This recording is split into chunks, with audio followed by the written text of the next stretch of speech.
एक बात आपने इस इंटरव्यू की शुरुआत में भूमिका में कही कि 90% एंटरप्राइज जो है वो शुरुआत में ही फेल हो जाते हैं, और आपने ये भी कहा कि कुछ बाद में भी फेल हो जाते हैं।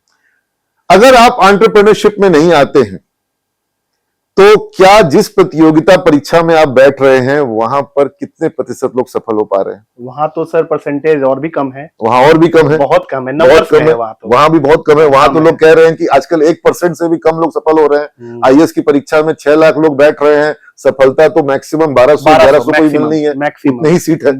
ठीक है, तो अगर आप आईआईटी की बात कर ले, 22 लाख लोग परीक्षा में बैठ गए और सफल तो होने 18,250 तो सफलता का प्रतिशत तो हर जगह कम है।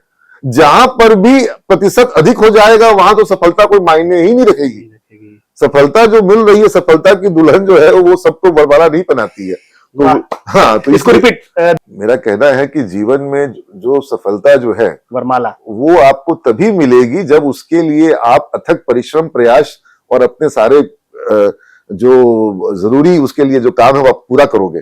अन्यथा सफलता की दुल्हन हर किसी को वरमाला पहना देगी तो फिर उसका तात्पर्य क्या रहेगा? तो वो उसके लिए आपको पूरे अथक परिश्रम, भगीरथ प्रयास जो कहते हैं ना, कि भगीरथ ने गंगा को धरती पे लाने के लिए भगीरथ प्रयास किए, बहुत प्रयास। तो आपको सफलता पानी है तो आपको भी भगीरथ प्रयास करने होंगे और तब आपके जीवन में सफलता की गंगा बहेगी। तो सफलता का रेशियो वहां भी कम है।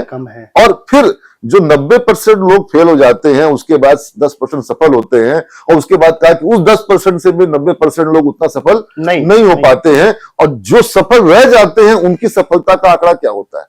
तो उनकी सफलता कितनी बड़ी होती है? बहुत बड़ी सफलता होती है। ये तो सोचिए आप।